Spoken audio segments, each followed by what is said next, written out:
agama kembali dari Pak Ustaz Abdurrahim SSY MHI. Oleh karena itu kami akhiri, wallahu musta'an walitiklan. Wassalamualaikum warahmatullahi wabarakatuh, dan kepada Pak Ustaz kami persilakan.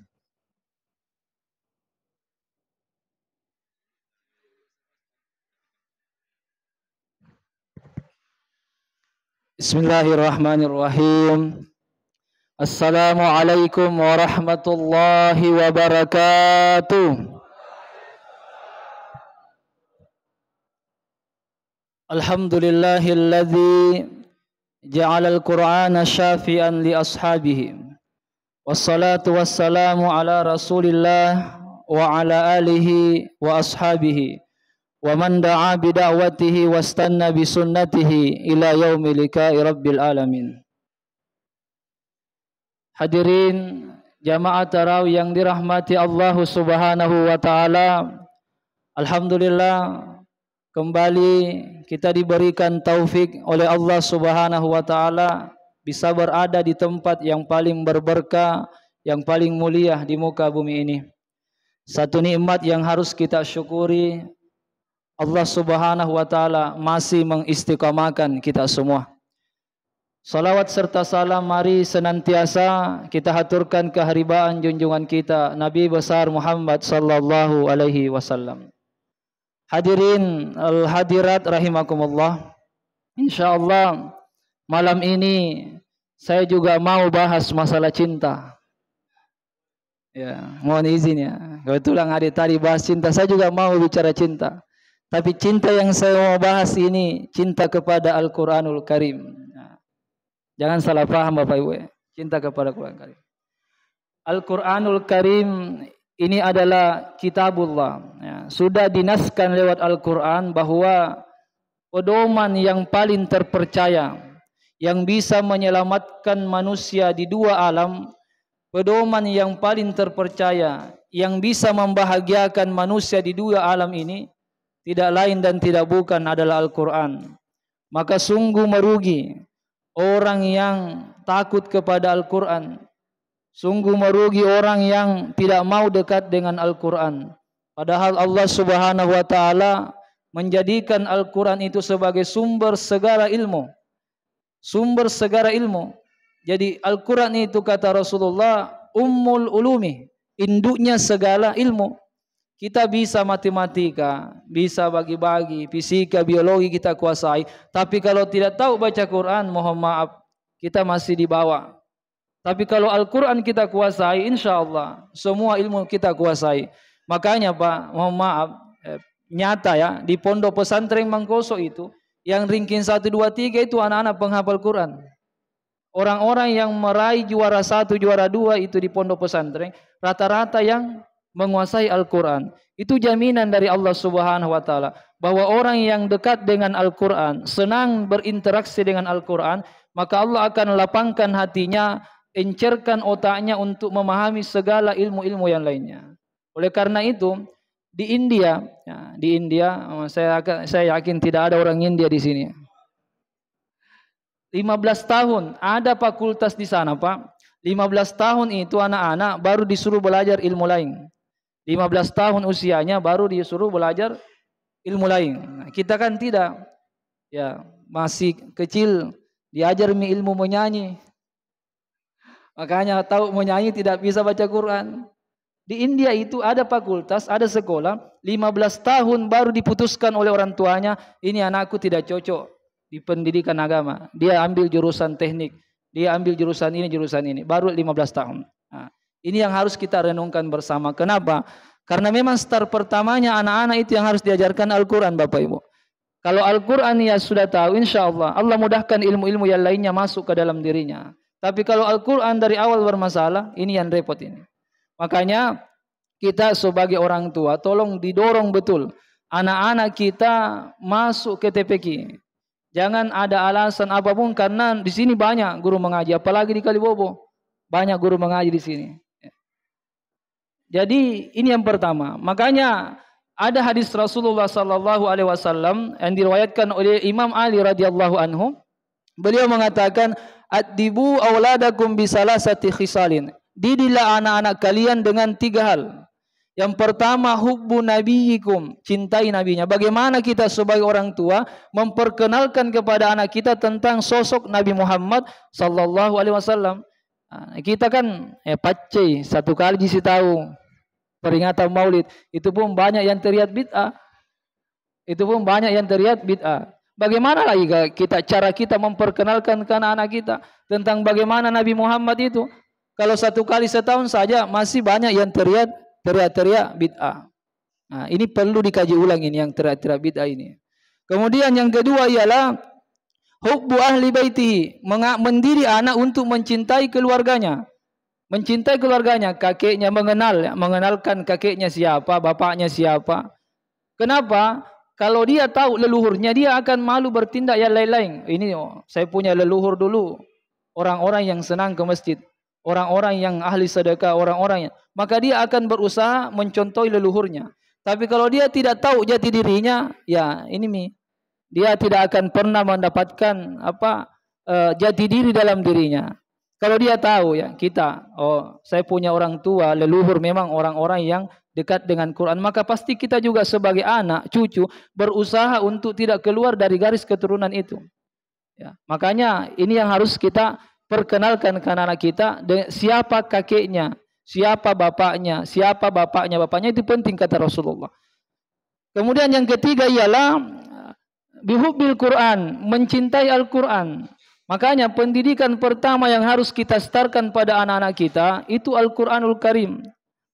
Di TK itu diajarkan anak-anak, tapi bukan cuma Al-Quran, banyak ilmu-ilmu lain. Maka tugas orang tua mengarahkan anaknya masuk ke TPQ, masuk ke lembaga-lembaga pendidikan untuk bisa membaca Quran. Kenapa? Cukup kita Bapak Ibu yang tidak tahu baca Quran, tapi jangan sampai anak-anak kita mewarisi kegagalan kita. Saya sering berkata bahwa kalau kita beralasan tidak baca Quran karena tidak tahu baca Quran, oke. Tapi mohon maaf, jangan sampai ini diwariskan ke generasi-generasi kita. Maka kita berarti sudah gagal 2 kali. Kita sudah tidak tahu, keturunan kita juga kita mau kasih ikut-ikut. Maka kita harus berjuang. Bagaimana caranya anak-anak saya lebih baik daripada saya. Itulah orang yang sukses. Kalau anaknya bapaknya lurah, nanti dikatakan sukses kalau bapaknya camat. Kalau sama, ya tidak. Tapi kalau orang tuanya ya tidak tahu baca Quran, usahakan bapaknya bisa baca Quran. Ya. Kalau main tidak bisa jadi habis Quran, minimal bisa baca Quran. Maka beruntung Bapak Ibu yang ada anak-anaknya yang sudah masuk dalam lembaga tahfizul Quran. Ya. Kenapa begitu banyak jaminan Rasulullah tentang orang-orang yang memperhatikan Quran? Dalam sebuah hadis qudsi dikatakan bahwa Allah Subhanahu wa taala tidak akan membuat fakir orang yang mencintai Quran. Baru mencintai saja Allah sudah jamin tidak akan dibuat fakir orang-orang yang mencintai Quran. Apalagi kalau memperhatikan Quran. Kita coba lihat Pak di sekeliling kita. Orang-orang yang memperhatikan Quran, mengajarkan, mengamalkan, pasti Allah angkat derajat mereka. Tidak susah hidupnya. Kenapa? Ini keberkahan yang paling luar biasa. Makanya ini besok nuzulul Quran ya. Peringatan nuzulul Quran itu adalah peringatan yang sangat mulia. Kita harus berupaya bagaimana membicarakan kebesaran Al-Quranul Karim. Hadirin rahimakumullah. Oleh karena itu Rasulullah sallallahu alaihi wasallam mengingatkan kita bahwa fadlul Qur'ani ala sairil kalami ka fadlillahi ala khalqi. Kemuliaan Al-Quran seperti kemuliaan Allah dengan makhluknya, tidak ada bandingannya. Makanya kalau kita dari dini memperhatikan anak-anak kita tentang hubungannya dengan Quran, maka insya Allah pasti ke depan mulus perjalanan pendidikannya Pak. Tapi kalau kita abaikan Al-Quran, maka ini akan bermasalah nanti. Tidak sedikit orang-orang yang bermasalah hidupnya karena dia berpaling dari Al-Quranul Karim. Memang Al-Quran sudah dianggap tidak biasa, maka hidupnya juga dibiasa-biasakan oleh Allah Subhanahu wa taala. Orang yang memuliakan Quran dimuliakan oleh Allah Subhanahu wa taala. Tapi orang yang menghinakan Quran, lihat, pasti juga Allah hinakan hidupnya. Oleh karena itu, renungi baik-baik pesan-pesan Nabi kita Muhammad sallallahu alaihi wasallam. Kemudian Di bulan suci Ramadan ini upayakan ya, ada Al-Quran yang kita baca. Allah Subhanahu wa taala melalui lisan Rasulnya Muhammad sallallahu alaihi wasallam mengatakan dianggap lalai seseorang yang tidak membaca 10 ayat dalam sehari. Dianggap lalai. Man lam yaqra bi asyrati ayatin kulla yaumin faqad ghafala. Siapa yang tidak membaca Quran 10 ayat per hari, maka dia dianggap lalai. Maka kalau ini yang kita bawa dalam dunia kita, keseharian kita, maka begitu banyak kerugian kita. Kalau 10 ayat saja kita tinggalkan dalam sehari. Al-Fatihah itu berapa ayat? Tapi harus kita lihat, harus kita baca dengan teksnya ya, bukan cuma dihafal. Karena yang dimaksud hadis ini yang tidak dianggap lalai kalau kita baca. Makanya Bapak Ibu buat program ya. Habis subuh baca 1 lembar. Habis duhur baca 1 lembar. Habis asar baca 1 lembar. Atau dirapel saja nanti malam sebelum tidur baca Al-Quran. Karena apa? Jaminan Allah Subhanahu wa taala dia tidak dicatat sebagai orang-orang yang lalai dari Al-Quranul Karim. Kemudian Al-Quranul Karim ini adalah cara Allah untuk membersihkan hati kita. Jadi di antara semua jenis zikir, tasbih, tahlil, tahmid, Imam An-Nawawi mengeluarkan fatwanya bahwa tilawatul Quran afdalu minat tasbih wat tahlil wat tahmid wa ghairi zalika minal askar. Membaca Al-Quran itu adalah zikir yang paling teratas daripada tasbih, tahlil, tahmid. Kalau kita sering membaca tasbih, tahlil, tahmid tapi tidak baca Quran, berarti kita melewati yang lebih afdal dibanding itu. Nah, jadi ini ya, jadi fatwanya Imam An-Nawawi bahwa yang membaca Quran itulah yang paling afdal zikirnya. Makanya ada hadis Rasulullah sallallahu alaihi wasallam yang memberikan kabar bahwa inna hadhil quluba satasda'u kama satasda'ul hadid. Sesungguhnya hati orang beriman itu berkarat sebagaimana berkaratnya besi idza asabahul ma. Kalau terkena air itu besi. Kalau kena air tunggu pasti berkarat. Tapi ada sesuatu yang bisa menghilangkan karatan itu kata Rasulullah. Ada sahabat bertanya, "Wa ma jila'uhu ya Rasulullah?" Apa kira-kira yang bisa menghilangkan karatannya hati? Karena kalau hati karatan, ini yang bermasalah ini, Bu. Tahu zakat tapi tidak mau zakat. Tahu salat tapi tidak mau salat. Tahu sedekah tidak mau sedekah. Kenapa? Hatinya berkarat. Tidak mau lagi mendengar nasihat. Kenapa hatinya berkarat? Salah satu cara menghilangkan karatan hati kata Nabi, tilawatul Quran, baca Al-Quranul Karim. Jadi jangan kita sampai lupa dengan Al-Quranul Karim. Karena ini sebuah kesalahan besar, musibah besar. Kalau kita tidak tahu membaca itu musibah. Tapi lebih musibah lagi kalau membaca juga sudah tidak, tapi mencintai juga tidak. Orang yang mencintai Al-Quran punya cara. Dia bukan penghafal Quran, tapi memuliakan orang yang menghafal Quran. Dia punya cara yang mulia. Makanya mohon maaf Bapak Ibu, jangan sampai kita berurusan dengan penghafal Quran. Repot Pak. Kalau sakit hati penghafal Quran itu, doanya mustajabah itu. Ya, doanya mustajabah. Menggibah penghafal Quran itu bahaya. Ya. Jadi orang-orang yang dekat dengan Quran itu betul-betul dijaga oleh Allah Subhanahu wa taala. Rasulullah katakan bahwa inna fid dunya min ahlillah. Di dunia ini ada keluarganya Allah. Sahabat bertanya, "Ya Rasulullah, man ahlullah?" Siapa keluarganya Allah? Ahlul Quran, orang-orang yang berinteraksi dengan Al-Quran. Itu adalah keluarganya Allah Subhanahu wa taala. Bahkan kalau ada anak kita yang hafal Quran, itu 10 jatahnya. Dalam hadis dikatakan yatashabbau bihi asyratun min ahli baitihi fakulluha wajabat minan nar. Fakulluha wajabat min ahli nar. Kalau ada keluarga kita penghafal Quran, maka jatahnya 10, dia bisa menarik keluarganya yang sudah divonis masuk neraka. Itu. Maka berjuang kita. Kalau kita tiga anak tak, usahakan ada satu yang penghafal Quran. Kenapa? Ini jaminan Rasulullah yang hadisnya. Kalau satu orang penghafal Quran tapi mengamalkan isi Quran, maka dia punya kesempatan menyelamatkan 10 keluarganya yang sudah divonis ahli neraka.